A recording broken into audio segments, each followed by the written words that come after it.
찬양 한 곡만 듣기에는 좀 너무 아쉽긴 합니다만 주일 예배 상황 때문에 우리 찬양 한 곡만 듣고 그러나 여러분 마음에 정말 인도네시아 자카르타에 이슬람 사람들이 제일 많이 사는 그 나라에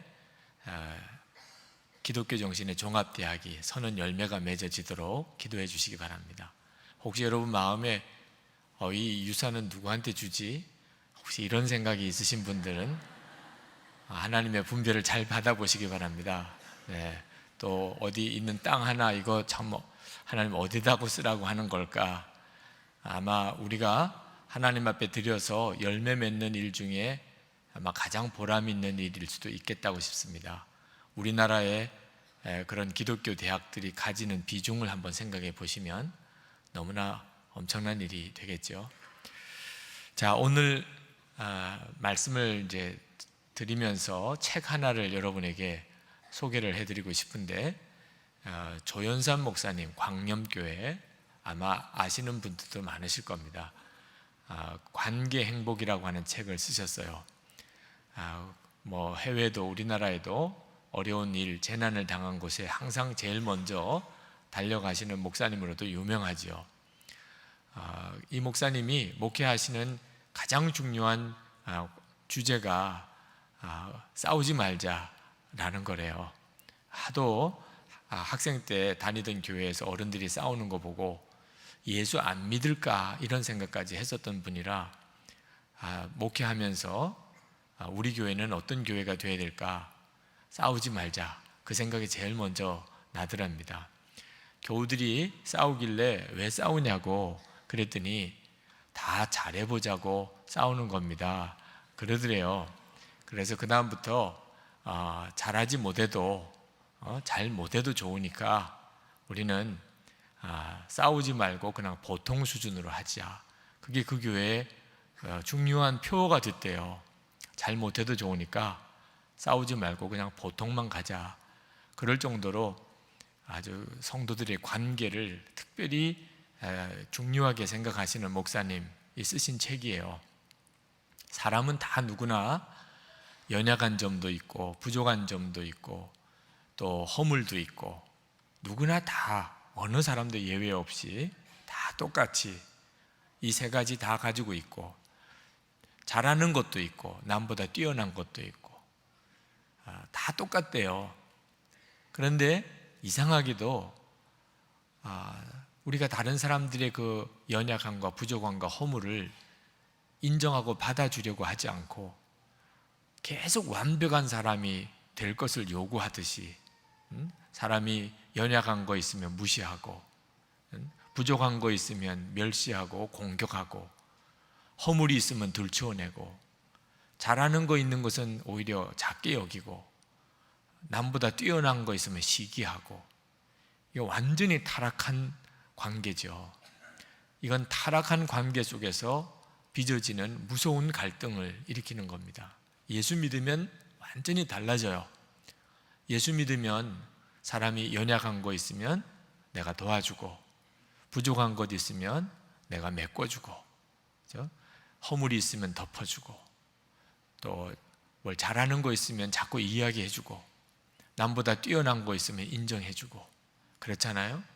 그런데 우리가 온전히 예수님 안에 있지 않으면 그러면 누구에게 뭐 이야기할 때도 집사님 다 좋은데 문제가 좀 있어. 왜 좋은 거는 다 좋은데 하고 넘어가 버리고 그 문제는 꼭 그렇게 들춰내야 되는지. 여러분 예수 믿은 축복이 바로 사람들과의 관계의 변화에서 열매 맺어요. 그래서 내가 예수를 잘 믿는지 아닌지는 사람들과의 관계 보면 알 수 있어요. 원수도 사랑하라고 그렇게 말하잖아요. 예수를 믿으면 얼마나 놀라운 역사가 일어나는가. 원수도 사랑하게 된다는 겁니다. 그러니 내가 예수 잘 믿는지 아닌지는 여러분 주변의 관계를, 사람들과의 관계를 스스로 점검해 보세요. 만약에 문제가 있다면 그렇다면 예수님과의 관계에 문제가 있는 겁니다. 우리가 예수 믿으면 그러면 가장 가까운 관계부터 기적이 일어나요. 관계의 변화가 일어납니다. 우리에게 있어서 가장 가까운 관계가 바로 부부 관계죠. 그래서 에베소서 5장 18절에 성령으로 충만함을 받으라 그렇게 말씀하셨는데, 이 성령으로 충만함을 받으라는 말이 예수님을 잘 믿으라는 뜻이에요. 그 말씀을 하시고 바로 이어서 제일 먼저 적용하신 말씀이 부부 간의 관계에 대해서 말씀하고 계십니다. 그 말은 우리가 예수 잘 믿으면 부부 관계가 좋아지게 된다는 뜻이에요. 여러분 중에 잘 믿어지지 않는 분도 있을 겁니다. 예수 잘 믿으면 부부 관계가 좋아지나? 우리 부부는 내가 예수 잘 믿는데 더 어려워졌는데? 그런 분도 있으실 거예요. 그건 예수 믿는 것을 교회에 열심히 다니는 거라고 생각하고 있기 때문입니다. 많은 분들이 그래요. 교회에 열심히 다니는 것을 예수 믿는 거라고 그냥 쉽게 생각합니다. 어느 불신 남편이 새벽기도 나가려고 하는 아내에게 그랬대요. 교회 다니는 거는 내가 허락하지만 미치지는 마. 제발 미치지는 마. 새벽기도 가는 거 보고 겁이 난다는 거죠. 불신 남편이. 자, 그러니 교회 열심히 다닌다고 부부관계가 좋아지나? 믿어지지 않는 분들이 많으실 거예요. 예수를 잘 믿는다는 것은 교회에 열심히 다니는 것만으로 말할 수가 없습니다. 예수 잘 믿는다는 것은 예수님이 정말 내 안에 계신 것과 내가 그것을 진짜 알고 그 예수님이 내 주님이 되어지시는 것을 예수 잘 믿는다고 하는 거예요. 예수님이 정말 나와 함께 계시는 것을 내가 알고 그 예수님이 나와 늘 함께 계시고 예수님이 내 주님이 되시는 것을 알게 되었다면, 그래서 이제는 내가 사는 것이 내 안에 계신 예수님을 믿는 믿음으로 사는 사람이 된 것이라면 예수를 잘 믿는 거예요.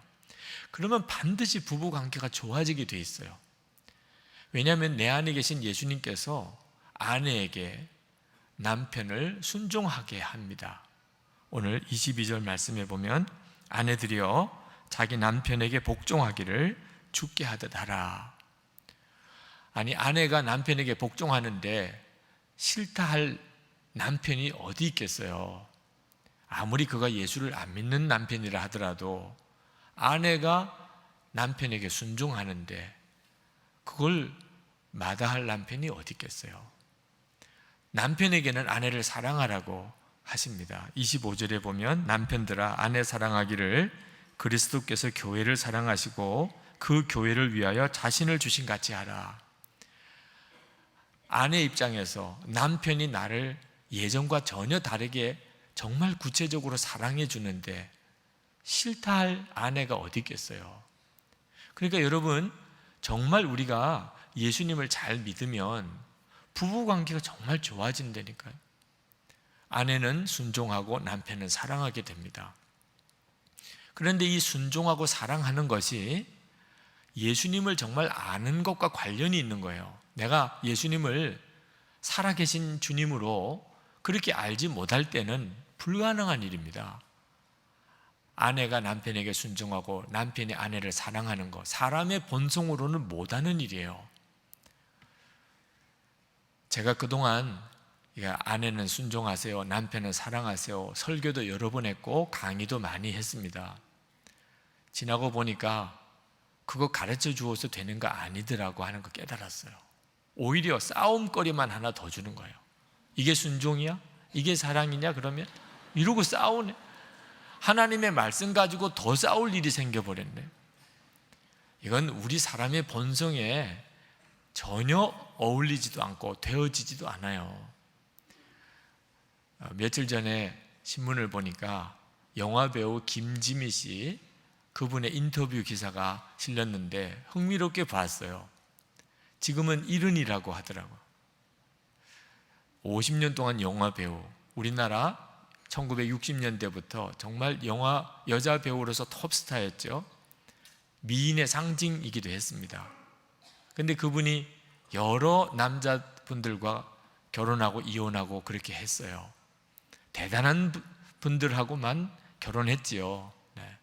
그런데 인터뷰에서 뭐라고 했냐면 여러 남자들과 살아봤는데 대단한 남자는 없더라는 거예요. 제가 보기에는 다 대단한 남자들과 살아놓고 대단한 남자는 없더라. 그러니 어떻게 순종해요? 대단한 남자가 없는데 여자 쪽 입장에서 어떻게 순종하고 사냐 말입니다. 뭔가 대단해야 순종도 하잖아요. 그러나 남자 쪽 입장에서 생각해 보면 여러 남자와 살아놓고 대단한 남자 없더라, 이런 여자를 또 어떻게 사랑해요? 뭐가 사랑스러워야 사랑하지. 그러니 아내가 남자에게 순종하는 것, 남자가 아내를 사랑하는 것, 우리 본성으로는 안 되는 일이란 말입니다. 그러니 그걸 정말 예수님 안에서 정말 거듭나고 이제는 나는 죽고 예수로 사는 그 사람 아니고는 남편에게 순종하라고, 아내를 사랑하라고 말로 가르쳐서는 안 되는 일이고, 또 괜히 그런 걸 기대해도 안 되는 거더라고요. 오히려 더 실망하고 더 낙심하게 되니까요. 예수님만이 그 일을 하게 해주세요. 우리가 예수님을 정말 살아계신 주님으로 내가 알게 될 때, 그것도 내 안에 계시고 내 주님이신 것을 내가 정말 알게 될 때에야 아내는 남편을 순종하게 되고 남편은 아내를 사랑하게 됩니다. 오늘 말씀에 보면 아내에게, 남편에게 순종하되 그냥 순종하라고 아니고 죽게 하듯이 하라 그랬습니다. 그러니 아내가 정말 예수님이 마음에 계신 것을 알고 평소에 예수님, 주님으로 섬기는 그랬던 사람에게나 이게 가능한 거예요. 예수님을 죽게 하듯이 그렇게 섬겨본 사람이라야 남편에게도 그렇게 해. 그러면 감이 오잖아요. 아, 남편에게 예수님께 하듯이 해야 되나 보다. 그런데 평소에 예수님과 아무런 관계가 없어요. 그래서 교회 다니는 게 예수 믿는 거지 뭐. 이렇게 사는 여자에게는 남편에게 예수님께 하라고, 예수님께 하듯이 하라고 더 혼란스러워요. 예수님께 뭘 해본 적이 없거든. 남편도 마찬가지예요. 남편에게 아내를 사랑하라고만 하지 않고 그리스도께서 교회를 위하여 자기를 주신 같이 그렇게 아내를 사랑하라 그랬거든요. 그러니까 남편이 예수님을 정말 알고 예수님께서 교회를 얼마나 사랑하시고 교회를 위해서 어떻게 하셨는지를 잘 아는 남편이나, 아, 예수님께서 교회를 사랑하시듯이 아내를 사랑해야 되는 거구나, 이게 감이 오잖아요. 예수님이 이렇게 하셨지, 그래 그렇게 하는 거구나. 근데 예수님이 어떻게 하셨는지를 도무지 몰라요. 예수님하고 무슨 실제적인 관계가 있는 것도 없어요. 그런 남편에게 예수님께서 하듯이 하라, 이건 더 혼란스럽죠. 예수님을 정말 아는 사람에게 아내를 사랑하고 남편에게 순종하라고 하는 말이 통하는 거예요. 그렇지 않으면 우리 자신은 도무지 불가능해요. 어떤 남자가 이제 프로포즈를 했습니다. 사랑하는 여자에게 내가 당신을 위해서 내 목숨도 바칠 정도로 당신을 사랑하오, 결혼해달라는 거죠. 그랬더니 여자가 나를 위해서 목숨까지 바칠 필요는 없어요. 그럴 정도로 정말 나를 사랑한다면, 목숨도 바칠 정도로 사랑한다면 그런 마음으로 앞으로 평생 저녁 설거지나 해주세요. 그랬더니 이 남자가 그건 좀 어렵겠다고 그러더래요. 그러니까 우리가 이런 수준이니 순종이나 사랑이 정말 그냥 말로만 하고 넘어가는 것이지 않아요. 그러나 여러분, 그렇다고 해서 절망할 필요는 없습니다. 애초에 우리 힘으로는 안 되는 일이었어요. 남편에게 순종하고 아내를 사랑하는 것이. 예수님께서 그렇게 해주시겠다니까요. 우리에게 오셔서 내 주님이 되시면 예수님이 그렇게 해주시겠다고 했잖아요. 그러니까 안 된다, 힘들다, 못하겠다 그러지 말고 여러분이 정말 예수님을 여러분의 주님으로 영접하고 이제는 예수님을 믿는 믿음으로 사는 거예요. 여러분이 그 점에 대해서 분명하시면 그러면 예수님께서 여러분의 삶을 바꿔놓으십니다. 제일 먼저는 부부관계가 달라지기 시작해요. 완전히 바뀌어요. 예수 믿으면 행복해지게 됩니다. 예수님이 우리의 행복의 이유예요. 그전에는 예수님을 내가 실제로 모를 때는 세상에 성공해야 행복할 것 같고 돈 많이 가져야 행복할 것 같고 좋은 집, 좋은 차, 좋은 옷 이런 게 다 중요했어요. 배우자를 택하는 것도 행복하자고 정말 내가 원하는 남자랑 내가 원하는 여자랑 결혼하면 행복할까? 그렇게 해서 그동안 살아온 거예요. 그런데 예수님을 정말 만나고 나니까 행복의 이유가 예수님에게만 있는 걸 알았어요. 예수님에게만 있는 거예요. 행복의 이유는. 나를 행복하게 해줄 수 있는 분은 예수님밖에 없어요. 그리고 예수님을 믿으면 이제는 비로소 충분합니다 하는 답이 나와요. 다윗의 고백처럼 부족함이 없습니다 하는 답이 나와요. 예수님으로 인하여 완전히 만족하게 돼요. 이것이 성숙한 믿음을 가졌다는 뜻입니다. 이제는 정신적으로도 어른이 되었다는 뜻이에요. 여러분, 결혼해서 부부가 되었다는 말은 서로 어른이라는 뜻이잖아요. 그런데 몸은 어른인데 정신적으로는 아직도 어린아이인 사람이 많습니다. 어린애들은 상대방에게서 행복을 요구해요. 어른은 내가 다른 사람을 행복하게 해주고, 부부 사이에도 말입니다. 우리가 어른이 다 되어 있으면 그러면 배우자에게 나를 행복하게 해달라고 요구할 게 없어요. 예수님으로 충분하니까. 부부 중에 한 사람만이라도 그렇게 성숙하면 행복한 사람이에요. 이미 행복한 사람, 예수님으로 인하여. 그러면 배우자가 좀 어린애 같아서 끊임없이 뭘 요구하고 끊임없이 들러붙고 칭얼대고 그래도 업고 다니고 끌어안아주고 달래주고 하면서 겉으로 보기에는 그래도 잘 사는 것처럼 보여요. 한쪽만이라도 어른이면 돼요. 배우자가 애라도 애 데리고 사는 거죠. 평생. 그래도 가정은 유지가 돼요. 근데 문제는 둘 다가 어린애인 경우예요. 둘 다가 아직도 예수님으로 완전히 행복하지 못해요. 그러면 서로에게 끊임없이 요구하는 거예요. 나를 행복하게 해달라고, 상대방을 어떻게든지 바꿔보려고, 그러면 내가 행복할까 싶어서. 이런 부부는 정말 지옥과 같이 사는 겁니다. 행복하자고 살아놓고 결혼해놓고 살기는 지옥과 같이 사는 거예요.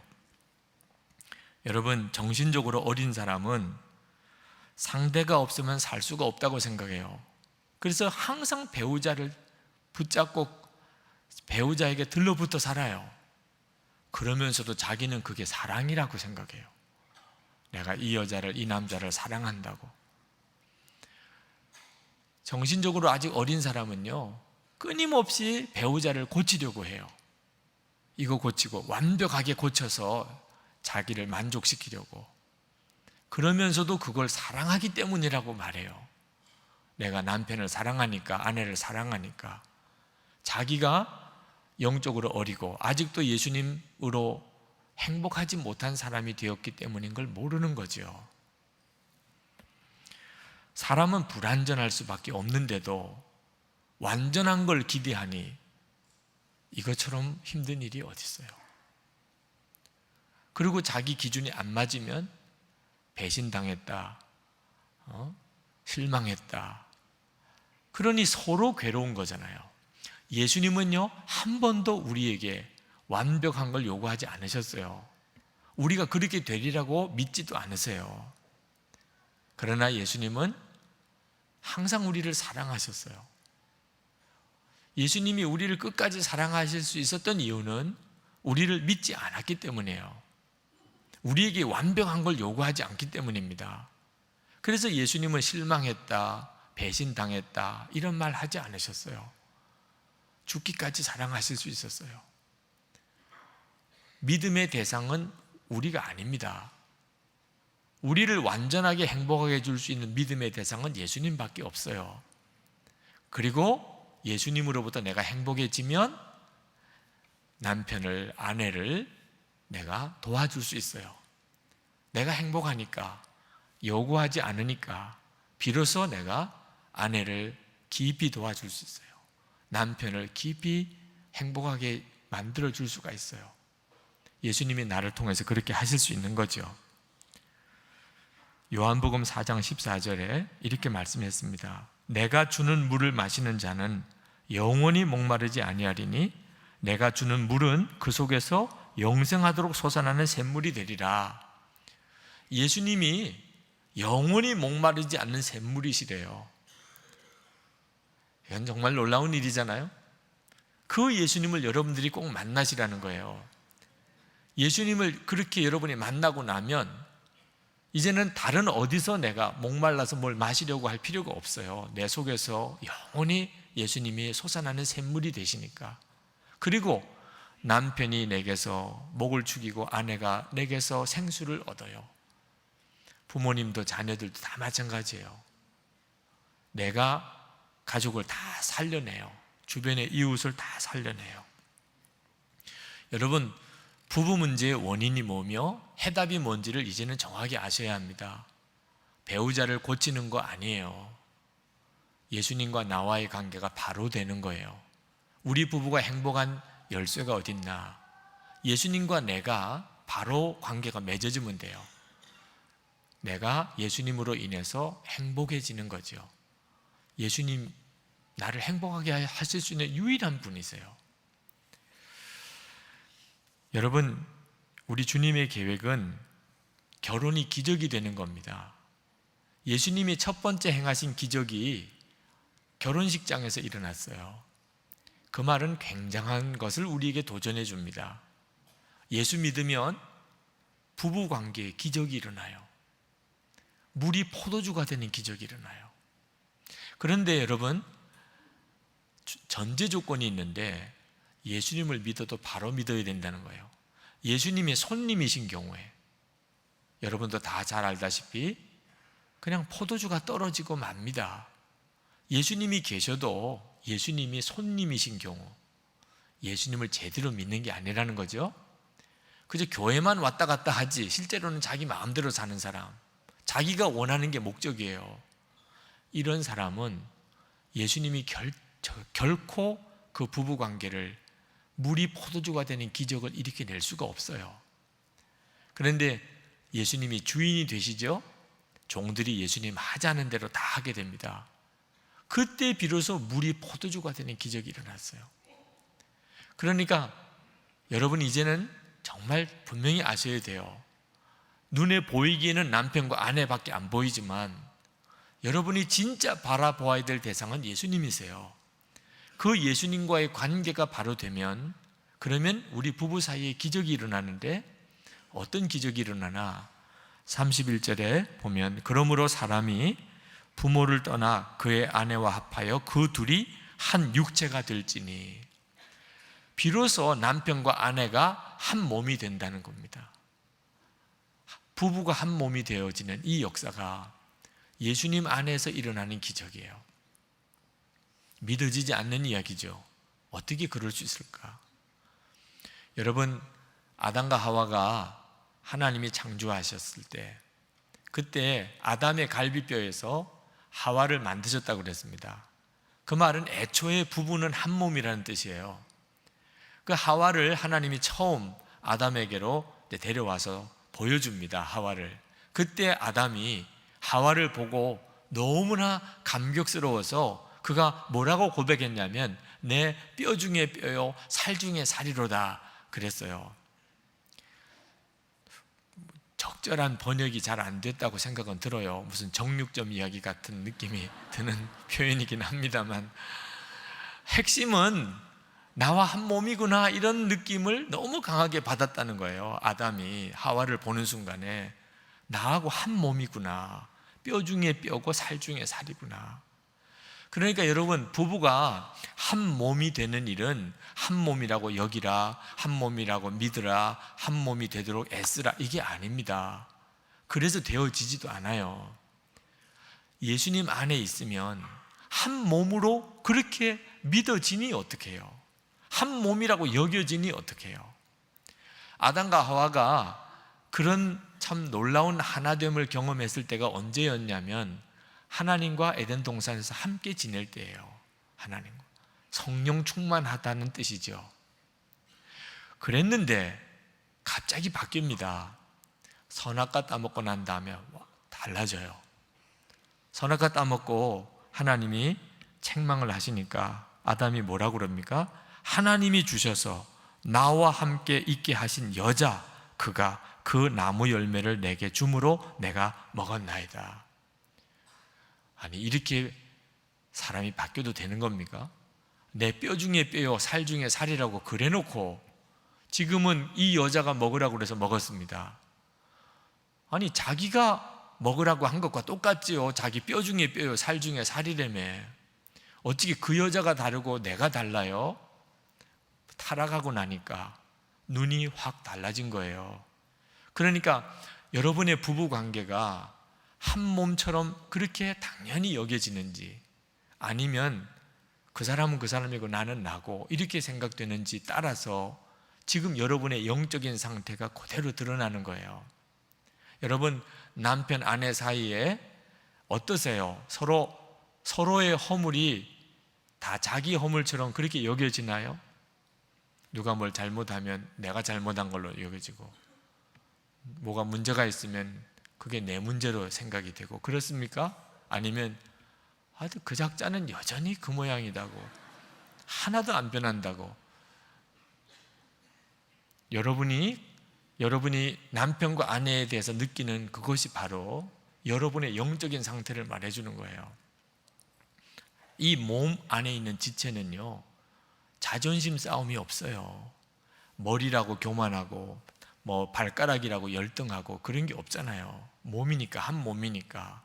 남편과 아내 사이에도 순종하라, 사랑하라, 누가 더 손해냐, 이런 생각은 없어야 그게 한 몸인 거예요. 그죠?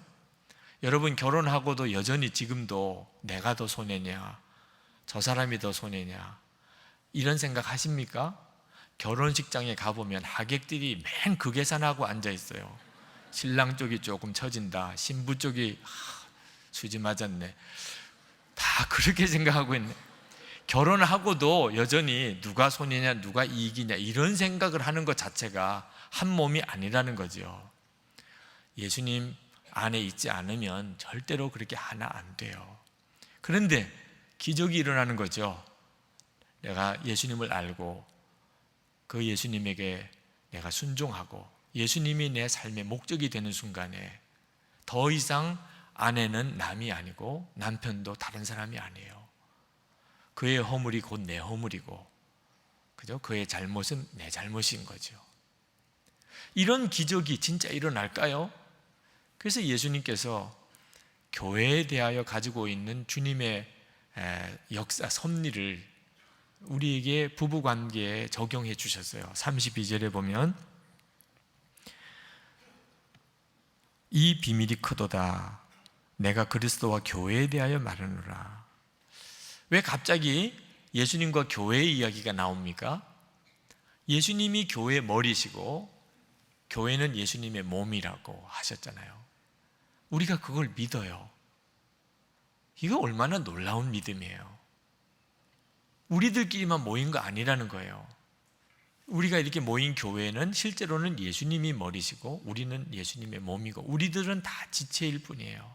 성찬을 받을 때 여러분이 포도주와 떡을 먹고 마시면서 예수님의 피요 주님의 살이라고 성찬을 받으면서 은혜 받는 것이 예수님과 내가 이렇게 한 몸이 되었구나, 그렇게 믿어지는 일이 놀랍잖아요. 성령님의 역사죠. 그와 똑같다는 거예요. 예수님 안에 있는 남자와 여자, 부부는 예수님 안에 하나 된 것처럼 부부 사이에서도 그렇게 놀랍게 하나라는 겁니다.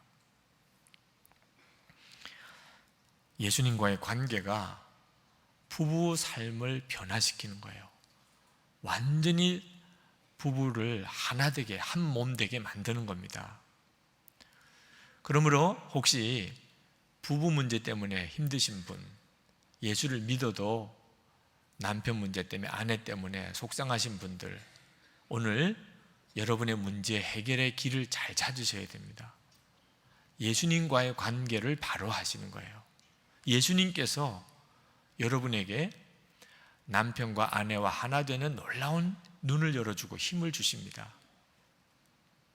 저는 목사지만 우울증에 사로잡힐 때가 부쩍 이렇게 자주 옵니다. 어떤 때는 기분이 확 가라앉아서 도무지 회복이 안 될 때가 있어요. 아유, 목사님도 그런 때가 있을까 생각하시겠지만 점점점 그런 일이 자주 일어납니다. 저 자신에 대해서 어떤 때 실망할 때도 있고, 또 뭐 사람들에게 실망할 때도 있고, 특히 교우들이 이렇게 많이 있다 보니까 문제도 항상 많습니다. 아픈 분들도 많고, 사업이 어려운 분들도 많고, 가정이 위기인 교우들도 많고, 항상 문제들이 쫙 쌓여 있어요. 우리 부목사님, 전도사님들 이제 사역 보고를 제가 받아보면 주로 좋은 일은 그냥 다 기록하지 않고 주로 어려운 문제들만 쭉 기록해 놓아요. 그거 한번 읽어보면 어떤 때는요, 밥을 막 웃으면서 먹다가 갑자기 마음에 내가 이렇게 웃으면서 밥 먹어도 되나, 그게 죄스러울 때가 있다니까. 지금 누구는 이렇고 어떤 사람은 저렇게 기가 막히게 힘든데 내가 이렇게 웃으면서 교회 담임 목사인데 이렇게 밥 먹어도 되나, 기쁜 게 죄책감이 들 정도라니까. 그러니까 문제 속에 확 빠져버릴 위기가 계속 와요. 매 순간순간에 힘들고 어려운 사람 생각이 들고, 어떤 문제가 생각이 들고, 참 어떻게 이걸 회복하지요? 그래서 어떤 때는 좀 누군가로부터 좀 마음이 확 바뀌어지는 그런 기분 전환이 좀 있으면 좋겠다. 저도 누군가에서부터 위로받고 싶고, 또 제 기분을 좀 바꿔주는 어떤 그런 사람 좀 만나고 싶고, 그런 생각이 들어요. 주로 제 아내가 그런 역할을 해주는데, 주일 예배가 끝나고 저녁까지 이제 교회 일 처리할 걸 다 처리하고, 그리고 이제 집에 내려가면 다리가 이렇게 부어요. 그럼 제 아내가 이제 따뜻한 물을 대야에다가 받아다가 발을 씻어주고 마사지도 해주고 어깨도 주물러주고 그럽니다. 좋겠다 생각하시는 우리 남자분들. 네. 어떤 여자 성도님은 아유, 목사님 같으신 분이야 사모님이 얼마든지 그렇게 하실 수 있겠지요, 그렇게 생각하시는데 그렇지 않아요. 저희 집에서 제가 하는 것은 제가 생각해도 실망스러워요. 어제도 제가 제 아내가 부엌에서 뭘 하는 걸 조금 거들었더니 저희 딸이 하는 이야기가 내일 설교 때 써먹으려고 그러지? 또 그러더라고요. 저는 하여튼 저희 집에서 꼼짝을 못해요, 어떻게. 그런데 제 아내가 저를 위해서 그렇게 막 섬겨주는 것을 보면서 어떤 때는 힘들어요. 그냥 편안하게 발도 맡기고 어깨도 맡기고 그러지를 못하겠더라고요. 저보다도 더 힘들 사람이 제 아내더라고 보니까. 제가 오히려 발을 씻어주거나 또는 뭐 어깨도 주물러 줘야 될 형편이더라고. 마음 편안하게 아내에게도 발 못 맡기겠더라고요. 누군가에게 나도 위로받고 싶고 좀 내 기분도 좀 전환시켜보고 싶어도 가만히 둘러보면 다 또 제가 섬겨드려야 될 분들이에요. 다 속으로는 힘들고 어렵고 문제 많고 그런 분들이더라고. 도대체 누구에게 마음 편안하게 내 기분도 좀 전환시켜달라 그렇게 할 수 있지요? 사람들을 알고 나면요, 사람에게서부터 뭘 도움을 받고자 하는 게 얼마나 부질없는 것인가 하는 걸 알게 돼요. 근데 그때 항상 주님이 제게 마음을 주세요. 수고하고 무거운 짐진 기성아, 내게로 와. 내가 너를 쉬게 해줄게. 만약에 예수님과 살아있는 관계가 없었다면 아마 끊임없이 사람들 찾아다녔을 거예요. 나 기쁘게 해달라고, 나 위로해달라고. 근데 그건 바람 잡는 수고예요. 되지도 않아요. 점점 더 목마를 뿐이고 실망했다, 배신당했다, 이러고 살겠죠. 예수님 그분은 정확하시더라고. 정말 말씀하신 그대로 그러더라고. 주님을 진짜 바라보고 예수님만 믿고 그리고 주님께 나가면, 그러면 환경 여건 아무 상관없이 그분으로 인한 평안이 와요. 그분으로 인한 기쁨이 와요. 말씀에서도 분명히 하셨죠. 요한복음 14장 27절에 평안을 너에게 끼치노니 곧 나의 평안을 너에게 주노라. 내가 너에게 주는 것은 세상이 주는 것과 같지 아니하니라. 너희는 마음에 근심하지도 말고 두려워하지도 말라. 요한복음 15장 11절에 내가 이것을 너에게 이름은 내 기쁨이 너희 안에 있어 너희 기쁨을 충만하게 하려 함이라. 정확하세요. 예수님으로 인하여 얻은 평안, 또 그 기쁨만이 진짜예요. 그럼 아무 문제가 없어져요. 충분해요. 왜 그렇게 하실까? 내 주변에 있는 모든 이들에게 통로가 되게 하시기 위해서요. 기쁨을 흘려보내고 평안을 흘려보내고 정말 내 속에서 샘이 넘쳐서 그 샘을 흘려보내는 거죠. 오늘 이 시간에도 혹시 부부 문제로 인해서 어려움이 있는 분이 있습니까? 가족 때문에 오히려 더 힘든 분이 있나요? 명절을 눈앞에 두어서 더 마음이 괴로운 분이 있나요? 누가 나를 위로하지요? 나는 도대체 어디서 힘을 얻지요? 예수님이세요. 예수님이시라고요. 예수님이 계시잖아요. 막연하게 예수님을 믿으셨던 분들, 이번 명절에 정말 살아계셔서 여러분의 문제에 답이 되어주시고 여러분을 행복하게 하시는 그 예수님을 꼭 만나게 되길 축복합니다. 믿으시면 돼요. 이미 여러분 안에 오셨으니. 그리고 주님께 맡겨 부탁하세요. 예수님이 나의 행복의 유일한 원천이십니다. 저는 예수님으로만 이제 만족하고 살렵니다. 저는 이제 예수님만 믿습니다. 주님이 여러분에게도 나의 평안을 너에게 준다. 내 기쁨이 너희 안에 있어 너희 기쁨을 충만하게 하려 함이라. 다 달라진 게 없는데도 어쩌면 그렇게 모든 게 다 달라졌는지 신기할 정도의 이 놀라운 은혜가 오늘 이 시간 여러분에게 있기를 축복합니다.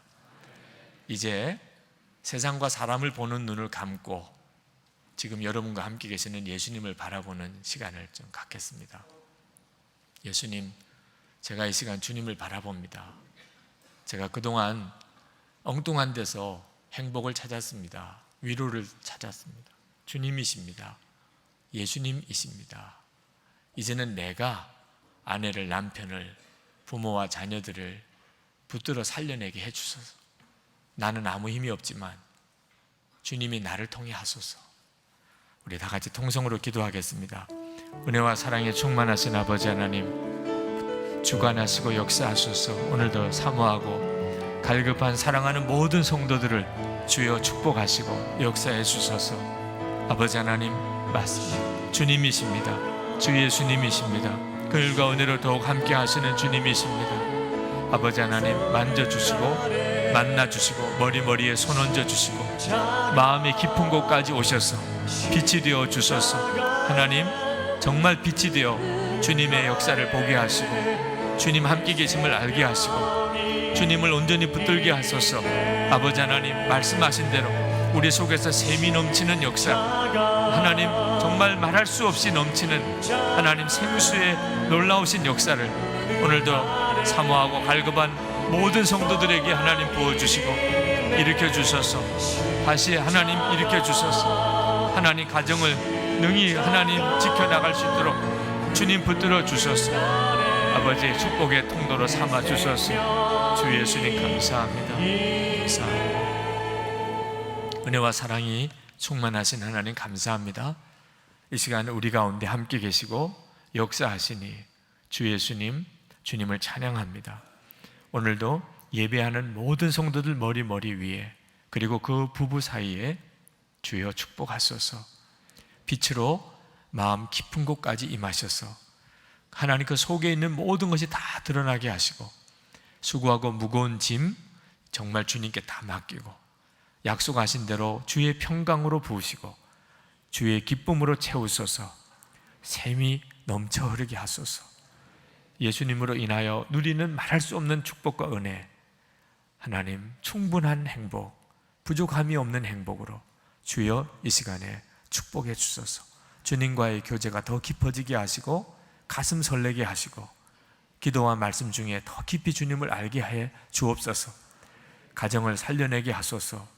남편, 아내를 붙들어 일으키게 하시고 부모와 자녀들에게 축복의 통로가 되게 하시고 이 모든 일가 친척들에게 복의 근원이 되게 하여 주옵소서.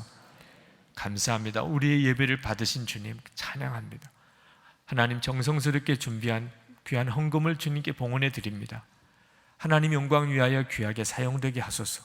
하나님의 나라 복음의 전파를 위해 하나님 어려운 이들이 하나님 사랑을 경험하는 일에 귀하게 사용되게 해 주옵소서. 성도들에게 복을 주셔서 축복의 근원으로 정말 도와주는 자로, 베풀어 주는 자로 살게 하시고 하나님께서 그 영광을 드러내시옵소서. 외지에 흩어져 나가 있는 우리의 가족과 자녀들 주님의 축복해 주소서. 하나님 이 나라와 이 민족을 주님께 부탁합니다. 명절을 맞이했습니다. 특별히 더 북한에 있는 동포들을 향한 간절한 기도가 있습니다.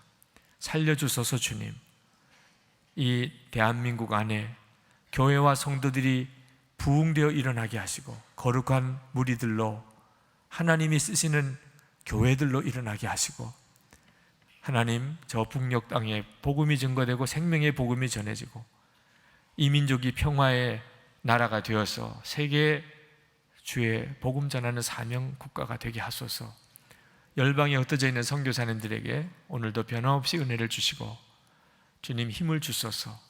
추석 명절을 맞이하는 선교사님 가정에 친히 주께서 함께 하시고 또 위로해 주셔서 단기 선교 중에 있는 태국과 중국 팀을 축복해 주시고 주님 인도하소서. 예수 그리스도 이름으로 간절히 기도합나이다. 아멘.